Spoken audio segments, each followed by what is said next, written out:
أعوذ بالله من الشيطان الرجيم. بسم الله الرحمن الرحيم.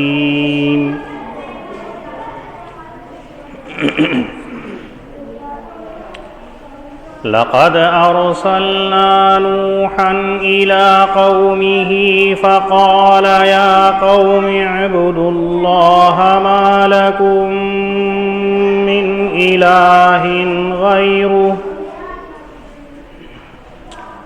إني أخاف عليكم عذاب يوم عظيم. قال الملأ من قومه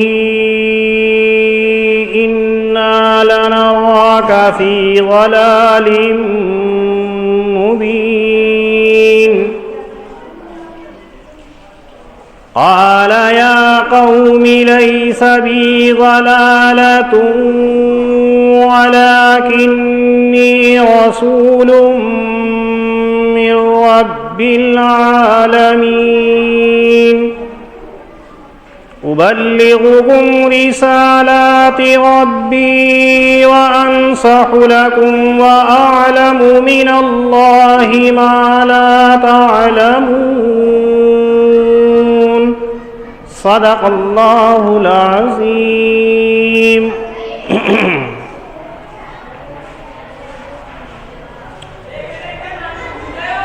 سورۃ الاعراف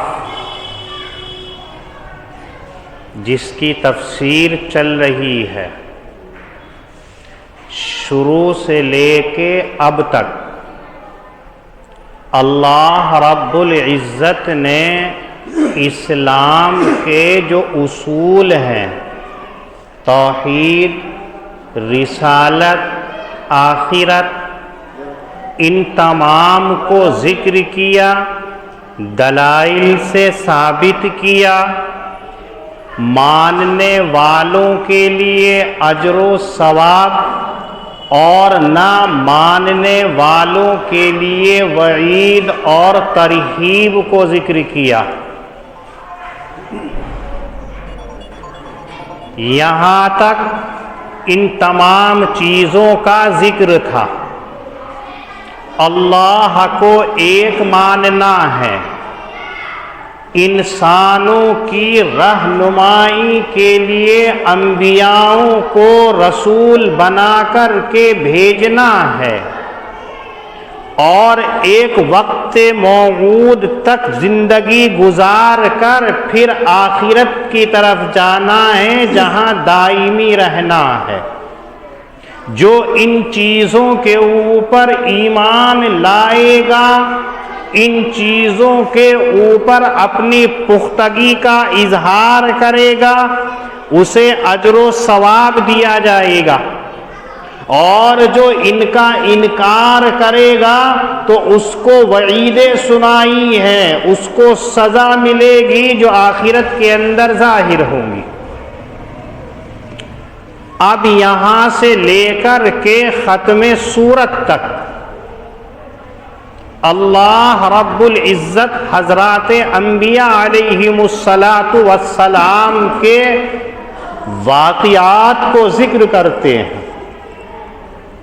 قرآن مقدس جہاں حضرات انبیاء کا ذکر کرتا ہے، ان کے حالات اور ان کے واقعات کو، ان کے قصوں کو بیان کرتا ہے، تو مقصود قصہ نہیں ہوتا ہے، مقصود کہانی نہیں ہوتی ہے، بلکہ مقصود ہوتا ہے اس سے نتیجہ نکال کر اس امت کو اس کا دکھلانا، اس کو بتلانا کہ اگر ایسا تم نے کیا تو انبیاء سابقہ کے اندر ایسا ہوا، ان کی امتوں کے ساتھ میں ایسا ہوا.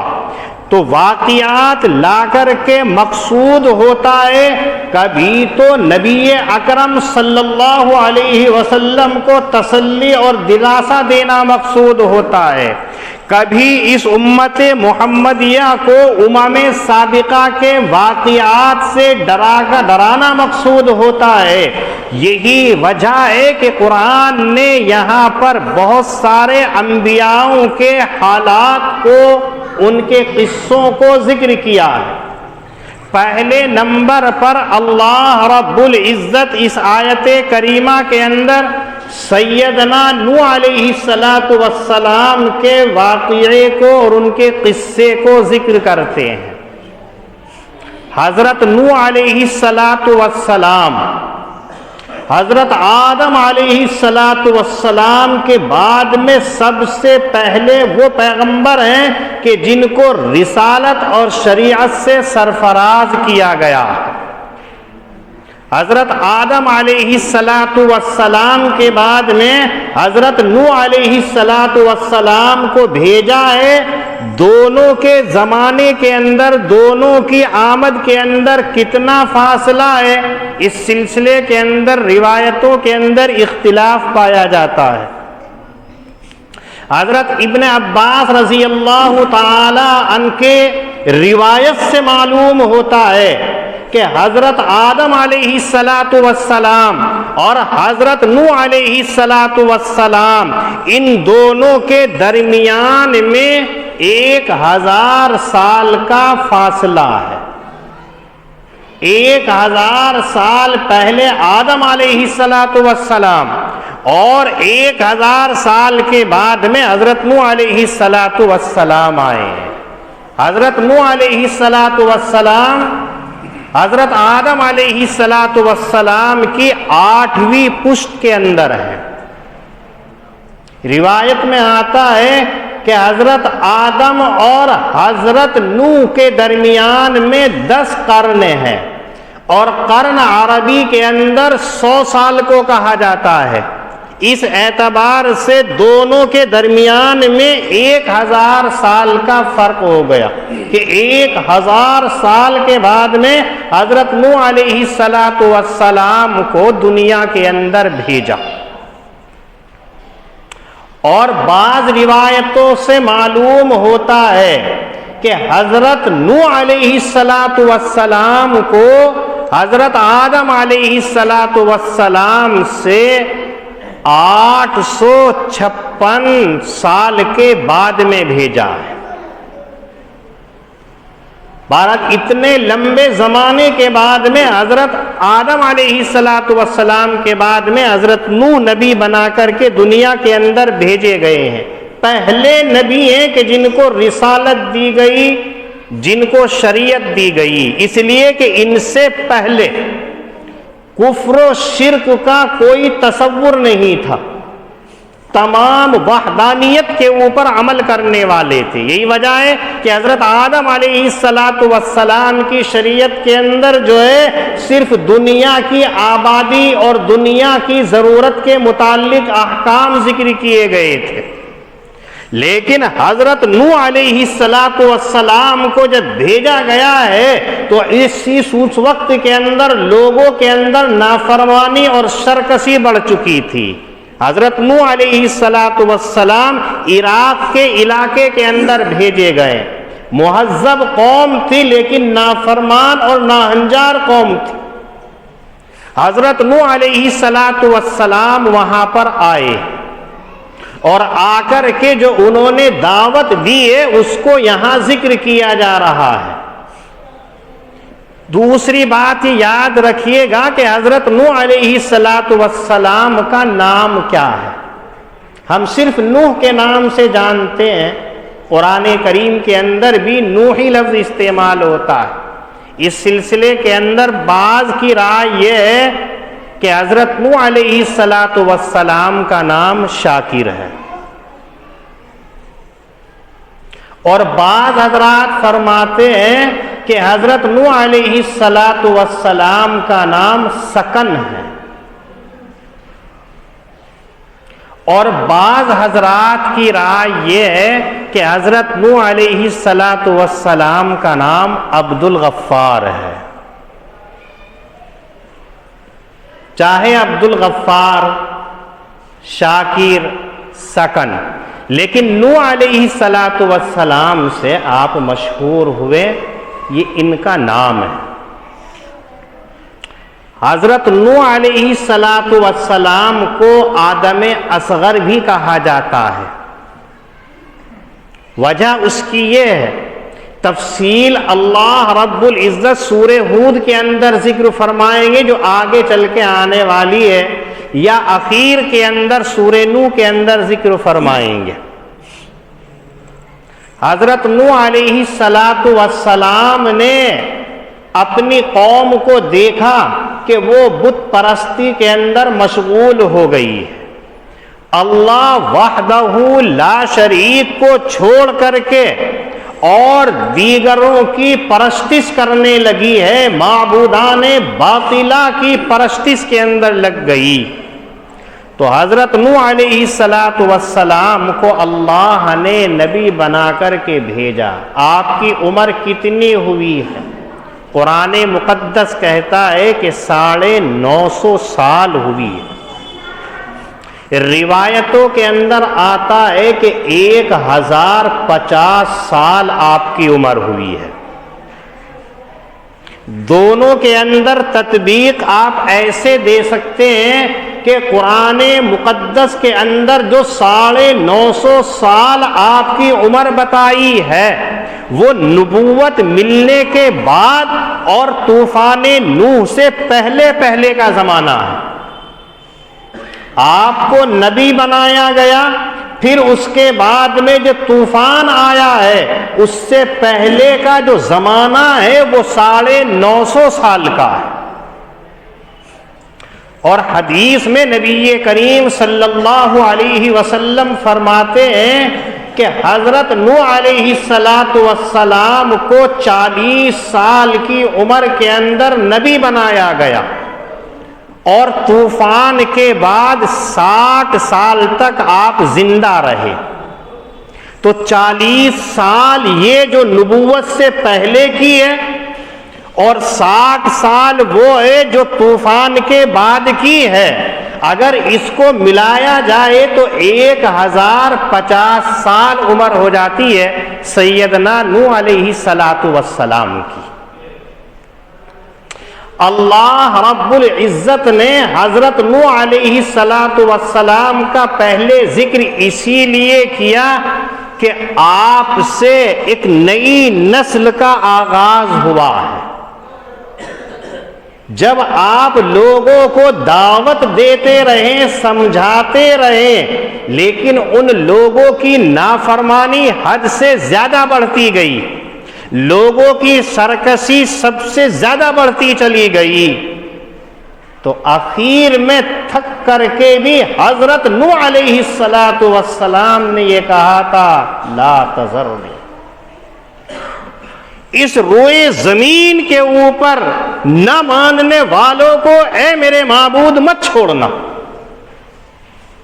جب آپ 950 سال تک لوگوں کو سمجھاتے رہے اور لوگوں کا جواب کیا تھا، آیت کریمہ کے اندر دیکھیے، حضرت نوح علیہ السلام آئے اور آ کر کے یہ کہا یا قوم اعبدوا اللہ ما لکم من الہ غیرہ، اے میری قوم تم اللہ کی پرستش کرو، اللہ کی عبادت کرو،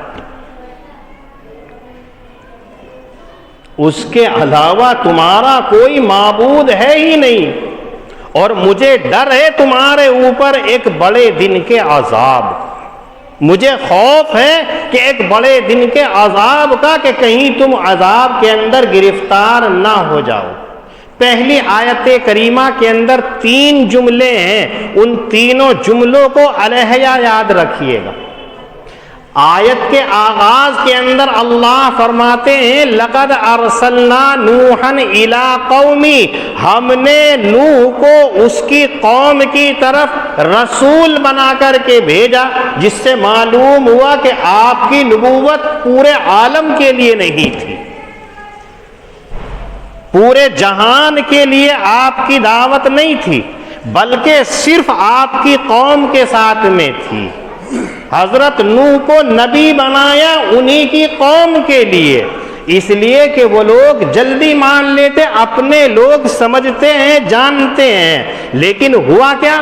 جب حضرت نوح نے یوں کہا اعبد اللہ، اللہ کی عبادت کرو، ما لکم من الہ غیر، پہلے جملے کے اندر وحدانیت کی دعوت دی، جو بتا دیا کہ جب سے انبیاءوں کا سلسلہ شروع ہوا ہے اس وقت سے لے کے خاتم الانبیاء صلی اللہ علیہ وسلم تک سب کی ایک ہی دعوت ہے، قولوا لا الہ الا اللہ تفلحون، تعالوا الی لا الہ الا اللہ، صرف یہی ہے کہ تم لا الہ الا اللہ کا اقرار کر لو، لا الہ الا اللہ کے اوپر ایمان لے آؤ۔ حضرت نوح علیہ السلام بھی سب سے پہلے یہی کہہ رہے ہیں کہ اللہ کی عبادت کرو، چونکہ پہلا اصول اور پہلا رکن جو ہے، جو اصل اصول ہے، وہ وحدانیت ہے، توحید ہے۔ اگر توحید نہیں ساری چیز آپ کر رہے ہیں تو بیکار ہے۔ توحید کے بنا چاہے آپ نماز پڑھیں، توحید کے بنا چاہے آپ روزے رکھیں، توحید کے بنا چاہے کتنے ہی نیک کام کریں، سب بیکار ہیں۔ پہلی چیز ہے توحید اور وحدانیت کا ہونا، اللہ کو ایک ماننا ہے۔ پھر دوسرا جملہ ہے من الہ غیر، ما لکم من الہ غیر، اللہ کے سوا تمہارا کوئی معبود نہیں ہے۔ معبودان باطلہ سے اپنے آپ کو بچا لو، اپنی مرضی نہ چلاؤ۔ اور تیسرا جملہ ہے انی اخاف علیکم عذاب یوم عظیم، بڑے دن کے عذاب سے میں تمہارے اوپر خوف کرتا ہوں۔ یہ بڑا دن کون سا ہے؟ حضرات مفسرین کی الگ رائے۔ بعض حضرات مفسرین فرماتے ہیں کہ یوم عظیم سے مراد روز قیامت ہے، کہ آج اگر تم اللہ کا انکار کر رہے ہو، اگر تم آج اللہ کے منکر ہو، کچھ نہیں، پہنچنا تمہیں وہیں ہے، سب کو وہیں پہنچنا ہے، وہی دار جزا ہے، وہی یوم الحساب ہے، وہی یوم عظیم ہے، تمہیں سب وہاں معلوم ہو جائے گا، پتہ چل جائے گا۔ اس دن کے اندر کتنا عذاب ہوگا تصور نہیں کر سکتا ہے۔ آج ذرا سی گرمی ہو جاتی ہے تو ہمارا بیٹھنا مشکل ہو جاتا ہے، ذرا سی ہوا بند ہو جاتی ہے تو سانس لینا ہمارا دوبھر ہو جاتا ہے، خلاف طبع کوئی بات ہو جاتی ہے تو ہماری دماغ کی نسیں پھٹنے لگتی ہیں، ہمارے اندر کتنا ابال آ جاتا ہے۔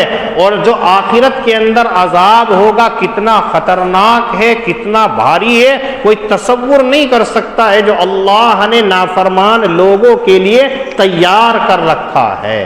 تو اس دن سے ڈرایا حضرت نوح علیہ السلام نے، کیونکہ دو ہی چیز ہوتی ہیں، تبشیر اور انذار۔ یا تو لوگوں کو خوشخبری سنائی جائے، اس کے اندر لوگ آ جاتے ہیں، یا ڈرایا جائے تو لوگ اس سے ڈر کر کے مان جاتے ہیں۔ یہی حضرات انبیاء علیہم السلام کا طریقہ تعلیم رہا ہے، دعوت کا رہا ہے۔ اسی واسطے قرآن کریم نے نبی کریم صلی اللہ علیہ وسلم کے جہاں نام ذکر کیے ہیں اس میں بشیر بھی ہے اور نذیر بھی ہے، خوشخبری دینے والے، اعمال صالحہ کرنے والوں کے لیے اور ڈرانے والے نافرمان لوگوں کے لیے ہے۔ تو یہی چیز ہے کہ تم بڑے دن کے عذاب سے اپنے آپ کو بچا لو۔ یہ پہلی آیت کریمہ کے 3 جز ہوئے کہ اسی کو دیکھ کر کے لوگ سمجھ جائیں۔ حضرت نوح اپنی قوم کے ساتھ رہ رہے ہیں، اپنی قوم کو سمجھا رہے ہیں، تو قوم کا جواب کیا ہوتا ہے وہ دیکھیے گا۔ 950 سال تک انہوں نے انہی باتوں کے اوپر لوگوں کو بلایا تو لوگ کیا کہتے ہیں؟ قال الملأ من قومه انا لنراك في ضلال مبين۔ ملا عربی زبان کے اندر ملأ کہا جاتا ہے جو سردار ہوتے ہیں، چودھری ہوتے ہیں، اپنی برادری کے سرپنچ ہوا کرتے ہیں، ان کو کہا جاتا ہے۔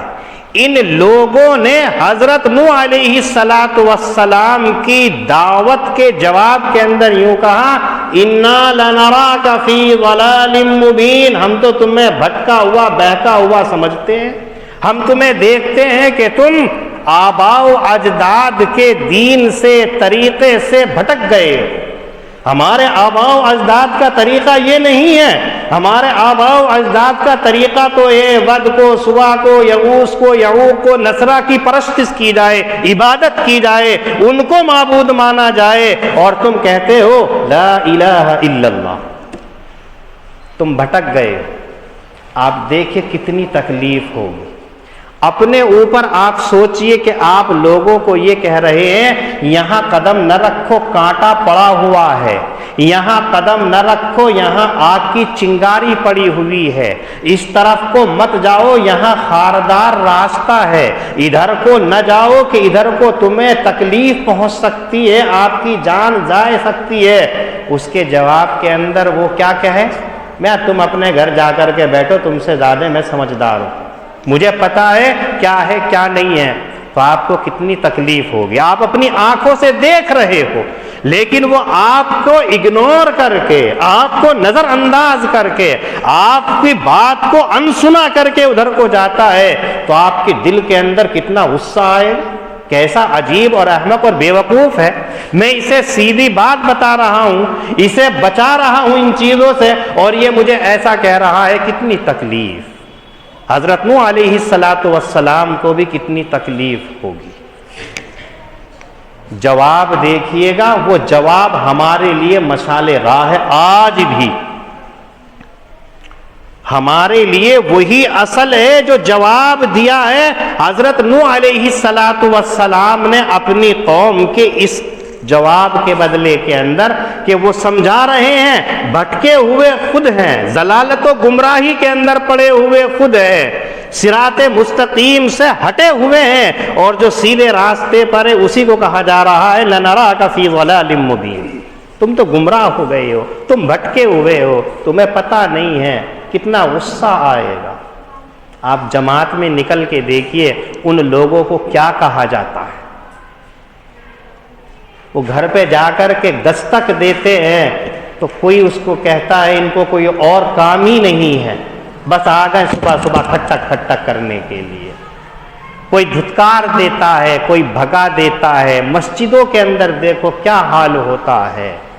لیکن جو مقتدا ہوتے ہیں، جو انبیاء کے وارثین ہوتے ہیں، ان کے لیے بھی یہی ہے کہ جو انبیاءوں کا طریقہ ہے اسی طریقے کو تمہیں اپنانا ہے، سامنے والے کا جواب نہیں، کتنا کڑوا ہو، کسیلا ہو، کتنا ہی خراب ہو، لیکن آپ کو مشن نبوی سے نہیں ہٹنا ہے، اسوہ نبوی سے نہیں ہٹنا ہے، تعلیم نبوی سے نہیں ہٹنا ہے۔ اور جب سے سلسلہ انبیاءوں کا چلا ہے اب تک دیکھیے سارے انبیاءوں کی تعلیم کے اندر، دعوت کے اندر جو ٹھہراؤ ہوتا ہے، جو تدبر ہوتا ہے، جو حلم اور بردباری ہوتی ہے، جو وقار ہوتا ہے، جو تمکنت ہوتی ہے، وہ تمہیں اختیار کرنی ہے۔ حضرت نوح علیہ السلام کہتے ہیں یا قومی لیس بی ضلالہ، بھائی میں بھٹکا ہوا نہیں ہوں۔ غصہ بھی ہو سکتے تھے، ڈانٹ بھی سکتے تھے، پیار سے کہہ رہے ہیں میں بھٹکا ہوا نہیں ہوں، میں تو اللہ رب العالمین کا بھیجا ہوا فرستادہ ہوں، پیغامبر ہوں، مجھے تمہاری رہبری کے لیے بھیجا گیا ہے، تمہیں صراط مستقیم پر لانے کے لیے بھیجا گیا ہے، اس کے علاوہ میں بھٹکا ہوا نہیں ہوں۔ اس جملے نے ہمیں بتایا کہ اگر ہم پیغمبر کے راستے پر ہیں، اگر ہم پیغمبر کے طریقے کو اپنائے ہوئے ہیں، تو اگر مخاطب ہمارے سامنے ہم سے غلط لہجے کے اندر گفتگو کرتا ہے تو ہمیں اس کے لہجے کے اندر گفتگو نہیں کرنی ہے، ہمیں پیار سے ہی اس کا جواب دینا ہے۔ قرآن کریم مختلف انبیاؤں کے طریقے کو بیان کرتا ہے۔ حضرت موسیٰ، حضرت ہارون، جو فرعون جس نے دعویٰ کیا تھا انا ربکم الاعلیٰ کا، ان کے پاس بھیجا جا رہا ہے تو کیا کہا جا رہا ہے فقولا لہ قولا لینا، نرم لہجے کے اندر کلام کرنا ہے، میٹھے لہجے کے اندر، شیریں لہجے کے اندر کلام کرنا ہے، تلخ لہجہ اختیار نہیں کرنا ہے۔ اس لیے کہ انسانی فطرت ہے کہ جب آدمی تلخ لہجے کے اندر کلام کرتا ہے تو سامنے والا اس کو نہیں سنتا ہے۔ پیارے لہجے کے اندر، نرم لہجے کے اندر جب کلام کرے گا تو ظاہر ہے ایک نہ ایک دن وہ اس کی بات کو ضرور مانتا ہے۔ یہی ہمیں اپنانا ہے، چاہے وہ مدارس والے ہوں۔ اگر طلبہ سخت ہو رہے ہیں، مزاج کو نہیں سمجھ رہے ہیں، تو استاذ کا کام یہ نہیں ڈنڈی لے کے سپے بجانی شروع کر دو ایک دھورے سے۔ غلطی تو کی ہے ایک نے، اور مفتی صاحب نے ڈنڈا اٹھایا، ادھر مارا، کسی کی انگلی ٹوٹی، کسی کی آنکھ پھوٹی، کسی کی ٹانگ ٹوٹی، کسی کی کمر پہ نشان پڑ گئے ہیں، سب کو بچاتے چلے گئے ہیں۔ یہ طریقہ نہیں ہے۔ ایسے ہی اگر کسی نے کوئی غلط جملہ کہہ دیا، آپ نے ان کو دعوتیں دی تو آپ نے سب کو الٹا سیدھا کہنا شروع کر دیا، یہ انداز نہیں ہے، بلکہ ہمارے اندر تدبر کے ساتھ ساتھ حلم اور بردباری بھی اعلیٰ درجے کی ہونی چاہیے۔ آپ نے نام سنا ہوگا سیدنا ابو حنیفہ، جن کے مسلک کے مطابق ہم اور آپ نماز پڑھتے ہیں اور حنفی کہلاتے ہیں۔ حضرت امام اعظم ابو حنیفہ رحمۃ اللہ علیہ رات بھر عبادت کیا کرتے تھے، دن کے اندر طلباء کو درس دیا کرتے تھے، تھوڑی دیر کے لیے گھر پر آتے، کھانا کھانے کے لیے نماز پڑھتے، پھر مشغول درس ہو جایا کرتے۔ ایک مرتبہ آپ پڑھا کر کے گھر تشریف لائیں تو آپ کا آرام کا کمرہ بالا خانے کے اوپر تھا، اوپر تھی آپ کی رہائش۔ آپ پڑھا کر کے آئیں اور سیدھے اوپر پہنچے، دوپہر کا وقت، طلباء کو پڑھا رہے ہیں۔ جو علماء ہیں وہ جانتے ہیں کہ ایک ایک کتاب پڑھانے کے لیے 10 20 کتابوں کا مطالعہ کرنا، اور پھر جتنے طالب علم ہیں ان تمام کی نفسیات کو سمجھتے ہوئے ان کتابوں کے نچوڑ کو ان کے سامنے اس انداز سے پیش کرنا کہ ہر ایک طالب علم سمجھ جائے درس کو، اور اگر کوئی سوال کرے تو اس کو تسلی بخش جواب دینا۔ یہ علماء جانتے ہیں کتنی محنت ہوتی ہے۔ امام غزالی رحمۃ اللہ علیہ فرماتے ہیں کہ ایک آدمی 48 میل چلتا ہے، وہ اتنا نہیں تھکتا ہے کہ جتنا 1 گھنٹہ درس دینے والا تھک جاتا ہے۔ اتنی محنت ہوتی ہے، اور ہم اور آپ تو کچھ بھی نہیں، ہم نے تو چند کتابیں دیکھی نہ دیکھی پڑھا دیا، اس لیے کہ طلباء کو پتہ ہی نہیں ہے۔ وہ اکابرین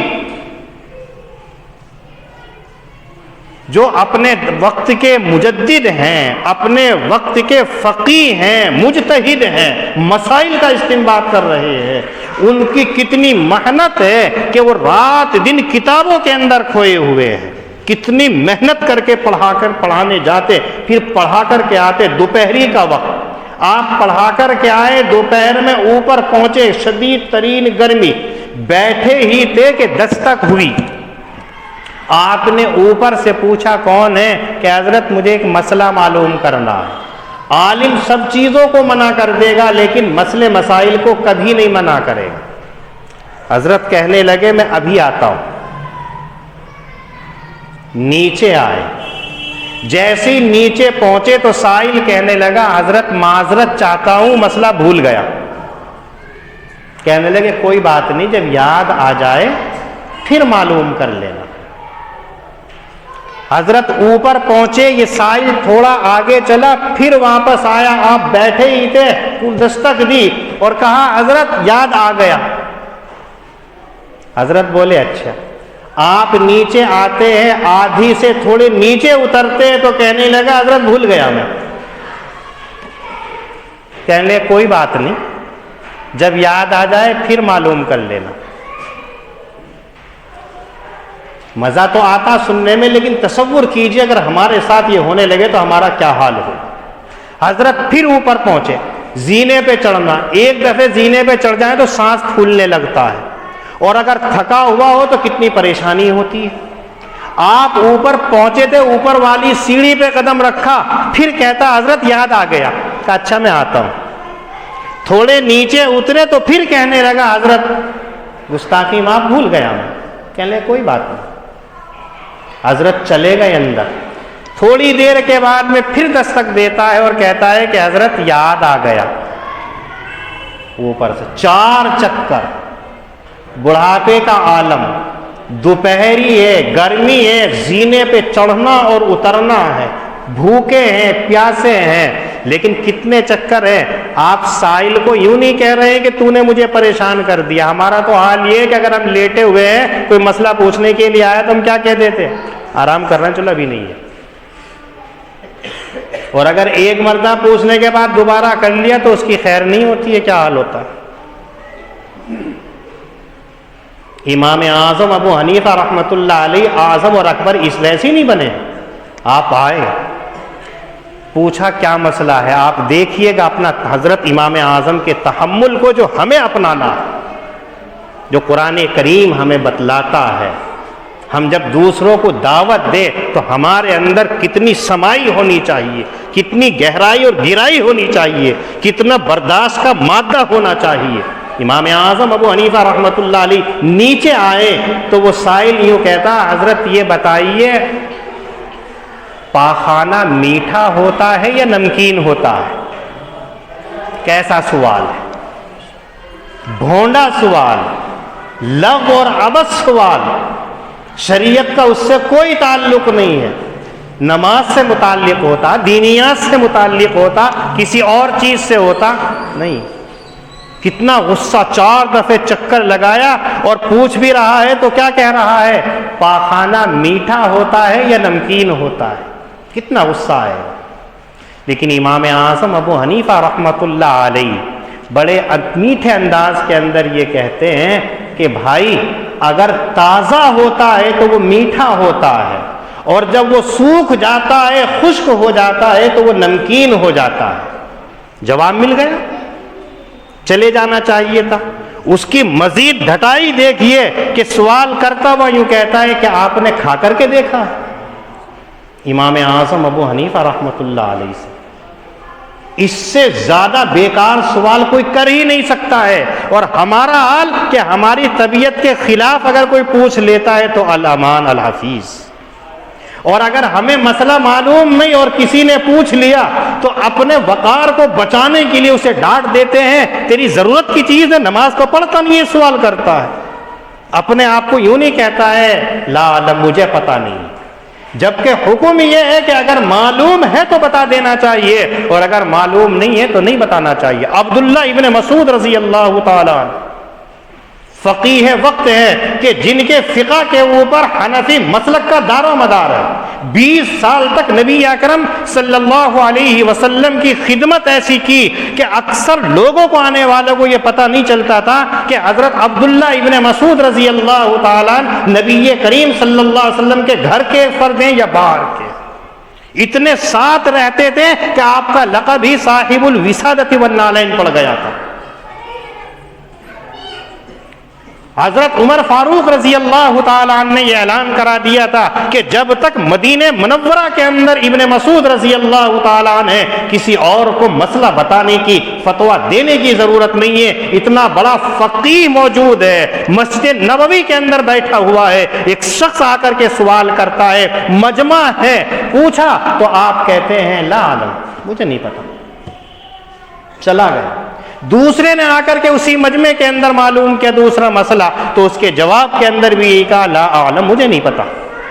تیسرے نے آ کر کے سوال کیا تو آپ نے اس کے جواب کے اندر بھی کہا لا عالم، مجھے نہیں معلوم ہے۔ جب وہ چلا گیا تو خادم کہتا ہے حضرت یہ کیا بات، پورے مدینے کے اندر سرکاری اعلان ہو چکا ہے کہ ابن مسعود جب تک موجود ہے کوئی دوسرا مسئلہ نہیں بتا سکتا ہے، جس سے معلوم ہوتا ہے کہ عبداللہ ابن مسعود سے زیادہ جاننے والا کوئی نہیں ہے۔ اگر آپ سب کے سوال کے جواب کے اندر یہ کہتے رہیں لا عالم لا عالم لا عالم، تو لوگوں کا آپ کے اوپر سے اعتماد اٹھ جائے گا، لوگ آپ کے اوپر کیسے بھروسہ کریں گے؟ آپ کو جواب دینا چاہیے۔ تو عبداللہ ابن مسعود رضی اللہ تعالیٰ عنہ کہتے ہیں سن، مجھے یہ منظور ہے کہ لوگ بجائے عالم کہنے کے مجھے جاہل کہیں، لوگ مجھے کچھ کہے، مجھے یہ منظور ہے، کوئی پرواہ نہیں ہے، لیکن میں غلط مسئلہ بنا کر کے آخرت کا وبال اپنے اوپر کیوں سب لے لوں۔ آج ہمارا حال کیا ہوتا ہے، ذرا سی دو بات معلوم ہو گئی کہ مفتی کا ابا بن جاتے ہیں۔ بیچارے مفتی صاحب بیٹھے ہوئے ہیں، ابھی انہوں نے لب نہیں کھولے ہیں، فٹاک سے بیٹھا ہوا کیا کہے گا، امام صاحب نماز نہیں ہوئی ہے، آپ ٹوپی کو کھجا رہے تھے، آپ کا دھیان وہاں پہنچ گیا تھا۔ تمہیں مسئلہ معلوم ہے یا عالم کو معلوم ہے؟ آج حال یہ ہے، چند باتیں معلوم ہو گئی اور اس کا سمجھتا ہے کہ مجھ سے بڑا کوئی مفتی نہیں ہے، عالم ہی نہیں ہے۔ ایسا نہیں ہے۔ تو آپ دیکھیں حضرت امام اعظم ابو حنیفہ رحمۃ اللہ علیہ، سوال کا جواب جب وہ پوچھ رہا ہے تو کیا کہتا ہے وہ کہ آپ نے کھا کر کے دیکھا ہے کیا پخانہ کھانے کی چیز ہے؟ کتنا گندا تھا، کتنا بیکار اور واہیات سوال کیا تھا۔ لیکن امام اعظم ابو حنیفہ رحمۃ اللہ علیہ جو ہمارے لیے مشعل راہ اور قرآن کریم کی ایک ایک چیز کے اوپر عمل کرنے والے تھے، جو آپ نے اسوہ نبی اور تعلیم قرآن سے اخذ کیا تھا، تو کہنے لگے بھائی ہر چیز کھانے سے پتہ نہیں چلتی ہے،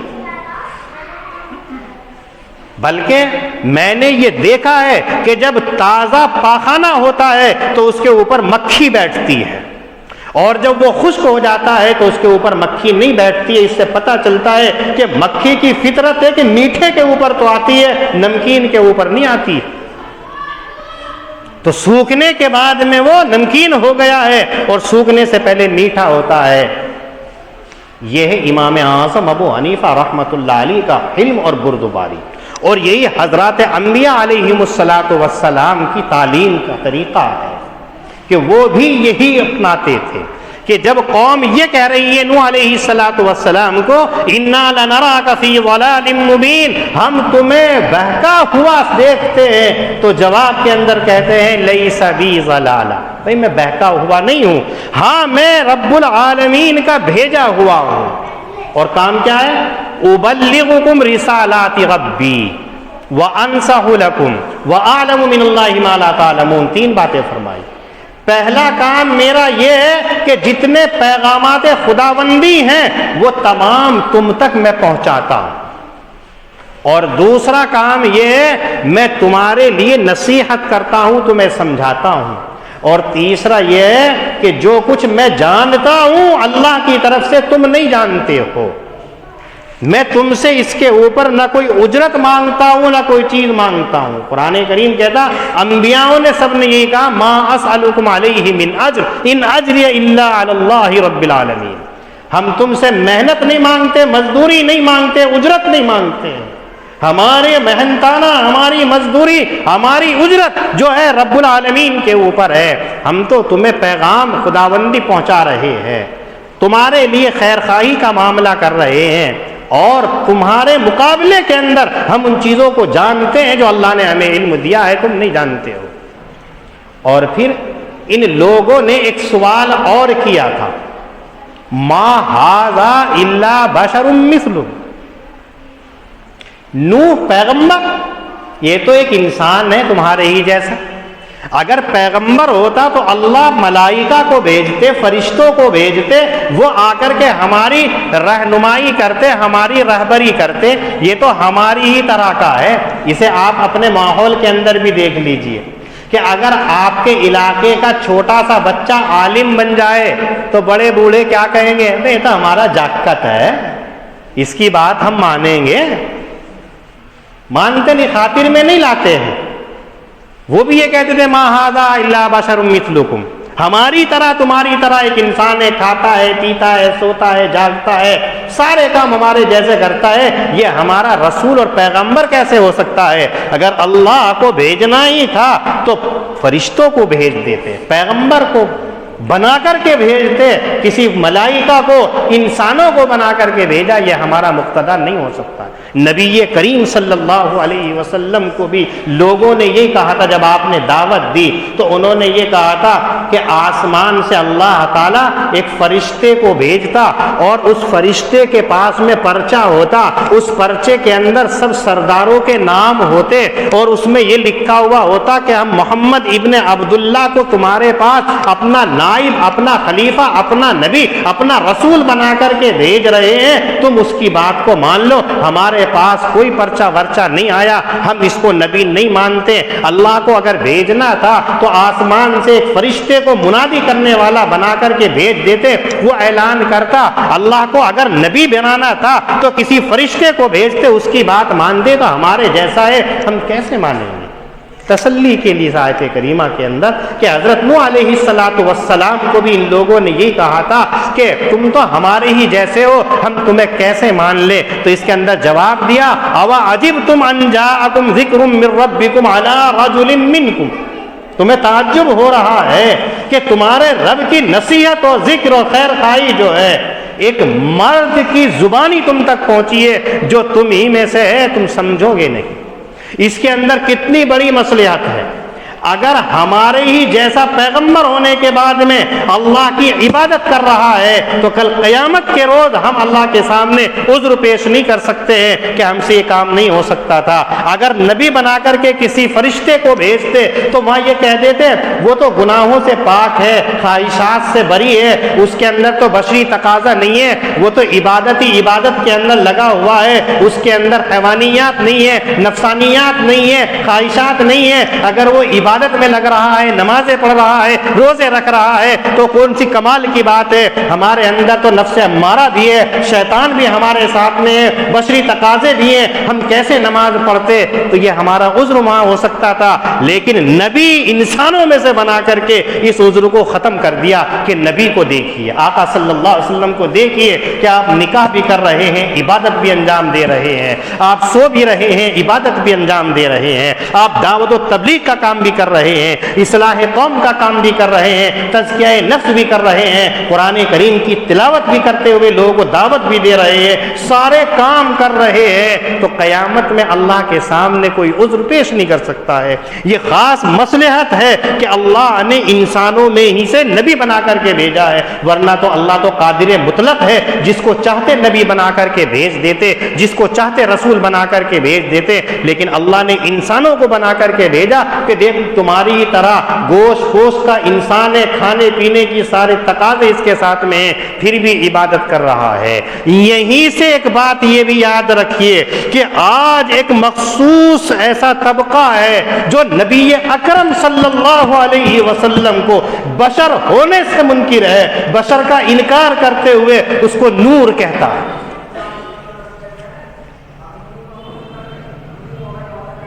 قرآن کریم کہہ رہا ہے کہ نبی صلی اللہ علیہ وسلم جتنے انبیاء آئے ہیں تمام کے تمام بشر ہیں۔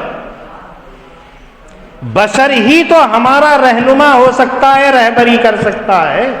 جو ہمارے مزاج سے واقف ہے وہی تو ہماری کمیوں کو جان سکتا ہے، سمجھ سکتا ہے، دوسرا تھوڑی سمجھ پائے گا۔ تو انبیاء آئیں، بشر ہیں، انسان ہیں، نبی کریم صلی اللہ علیہ وسلم بھی بشر ہے۔ لیکن ان لوگوں نے جو حضرت نوح علیہ السلام کے ساتھ جب انہوں نے حد سے زیادہ نافرمانی کر دی تو قرآن کریم کہتا ہے فَكَذَّبُوهُ فَأَنْجَيْنَاهُ وَالَّذِينَ مَعَهُ فِي الْفُلْكِ، جنہوں نے نوح علیہ السلام کا انکار کیا، تکذیب کی، جھٹلایا، ہم نے ان کو غرق کر دیا، ہلاک کر دیا، اور نوح کو اور نوح کے ساتھ جتنے لوگ کشتی کے اندر سوار تھے ان تمام کو ہم نے بچا لیا۔ کتنے لوگ تھے؟ روایت میں آتا ہے 80 تھے، جن میں سے 40 مرد تھے اور 40 عورتیں تھیں۔ شہر موصل کے ایک بستی کے اندر یہ ٹھہرے جس بستی کا نام سمانون پڑ گیا، اور آج تک اس بستی کا نام سمانون ہے۔ وہیں سے پھر پوری دنیا کے اندر آدم علیہ السلام کی ذریت پھیلی ہے۔ اسی واسطے حضرت نوح کو آدم ثانی بھی کہا جاتا ہے، آدم اصغر بھی کہا جاتا ہے، کہ پھر پوری کائنات کے اندر انسانوں کا سلسلہ شروع ہوا حضرت نوح علیہ السلام۔ قرآن کریم کہتا ہے کہ ان کو ہلاک کیوں کیا؟ انہم کانوا قوما عمین، یہ لوگ اندھے تھے۔ حقیقت میں اندھا تو اس کو کہا جاتا ہے جس کی آنکھیں نہیں ہو، بینائی چلی گئی ہو، لیکن جو تعلیم سے روگردانی کرتا ہے وہ بھی نابینا ہی ہے، اندھا ہی ہے، ان لوگوں کو بھی اندھا ہی۔ اسی لیے قرآن کریم کے اندر یہ کہا کہ قیامت کے روز کچھ لوگوں کو اندھا اٹھایا جائے گا، جبکہ وہ دنیا کے اندر بینا تھے، تو اللہ سے یوں کہیں گے لما حشرتنی اعما، اے اللہ ہمیں نابینا کیوں اٹھا رہا ہے؟ دنیا کے اندر تو بینا تھے، پھر ہمیں نابینا کیوں اٹھایا گیا ہے؟ تو قرآن کریم کہتا ہے کہ دنیا کے اندر جو ہے تم ذکر الہی سے نابینا تھے، تم نے دنیا کے اندر میرے ذکر سے آنکھیں بند کر لی تھی، نابینا ہو گئے تھے، آج بھی تم نابینا ہو۔ اس لیے اگر ہماری آنکھیں ہیں لیکن ہم دین کو نہیں سمجھ رہے ہیں، دعوت اسلام کو نہیں سمجھ رہے ہیں، طریقہ اسلام کو نہیں سمجھ رہے ہیں، تو کہیں ہم نابینا تو نہیں ہیں؟ اگر ان لوگوں کے ساتھ میں اللہ رب العزت یہ معاملہ کر سکتے ہیں، اولین اور سابقین لوگوں کے اندر اگر اللہ تعالیٰ پکڑ کر سکتے ہیں، گرفتار عذاب کر سکتے ہیں، تو اس امت کے لوگوں کو بھی سمجھنا ہوگا کہ اگر ہم نے تعلیم اسلام سے روگردانی کی، ہم نے اپنا راستہ ناتا توڑا، تو کہیں ہم بھی تو گرفتار عذاب نہ ہو جائیں۔ اس لیے ہمیں اپنے اوپر غور کرنا چاہیے۔ یہ آیت کریمہ پوری کی پوری ہمیں درس دیتی ہے اور یہ ہمیں بتلاتی ہے کہ ہمارا کام ہے نبی کریم صلی اللہ علیہ وسلم کے طریقے کے مطابق زندگی گزارنا۔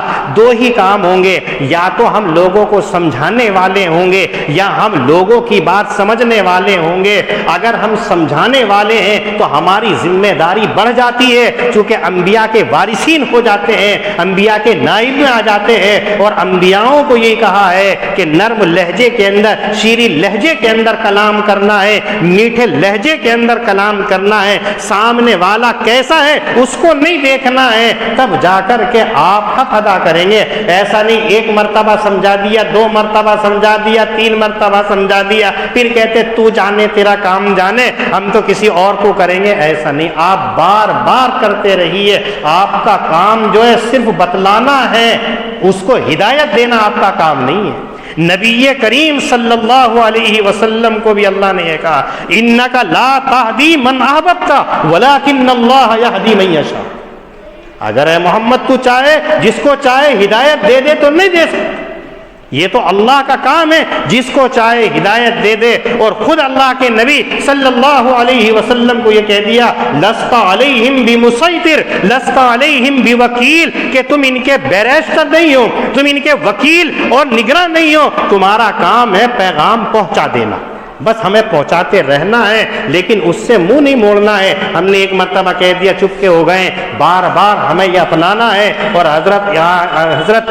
امام اعظم ابو حنیفہ رحمۃ اللہ علیہ کے طریقے کو اپنے سامنے رکھیے کہ ہم کیسے انہوں نے یہ طریقہ اپنایا ہے۔ حضرات انبیاء کے طریقے کو ہمارے اسلاف اور بزرگوں نے اپنایا ہے، ہمیں بھی اسی نہج پر، اسی طریقے کے مطابق تعلیم اور دعوت دینی ہے اور پھر زندگی گزارنی ہے۔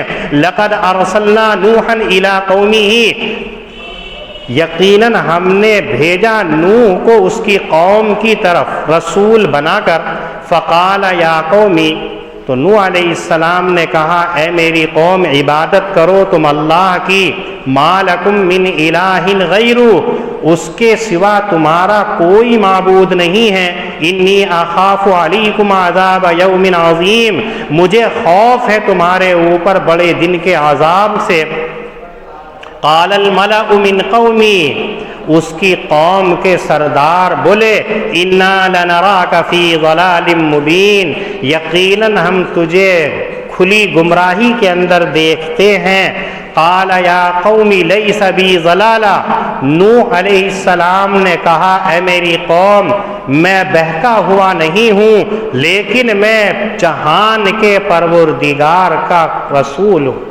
ابلغکم رسالات ربی، پہنچاتا ہوں تمہیں اپنے رب کے پیغامات کو، وانصح لکم، اور تمہارے لیے نصیحت کرتا ہوں، واعلم من اللہ ما لا تعلمون، اور جانتا ہوں اللہ کی طرف سے ان باتوں کو جو جن کو تم نہیں جانتے۔ اواعجبتم ان جاءکم ذکر من ربکم، کیا تم کو تعجب ہے اس بات سے کہ آئی تمہارے پاس نصیحت تمہارے رب کی جانب سے ایک شخص کی زبانی جو تم ہی میں سے ہے، لِيُنذِرَكُمْ وَلِتَتَّقُوا وَلَعَلَّكُمْ تُرْحَمُونَ، تاکہ وہ تم کو ڈرائے اور تاکہ تم اس سے بچو اور تاکہ تمہارے اوپر رحم کیا جائے۔ فَكَذَّبُوهُ فَأَنجَيْنَاهُ وَالَّذِينَ مَعَهُ فِي الْفُلْكِ، پھر انہوں نے اس کی تکذیب کی تو ہم نے نجات دی نوح کو اور اس کے ساتھ میں ان کو جو کشتی کے اندر سوار تھے، وَأَغْرَقْنَا الَّذِينَ كَذَّبُوا بِآيَاتِنَا، اور ہم نے غرق کر دیا ان لوگوں کو جو ہماری آیتوں کو جھٹلاتے تھے۔ إِنَّهُمْ كَانُوا قَوْمًا عَمِينَ، بلا شبہ وہ لوگ نابینا تھے۔ اللہ پاک ہم سب کو دین کی صحیح سمجھ عطا فرمائے۔ وآخر دعوانا ان الحمد للہ رب العالمین۔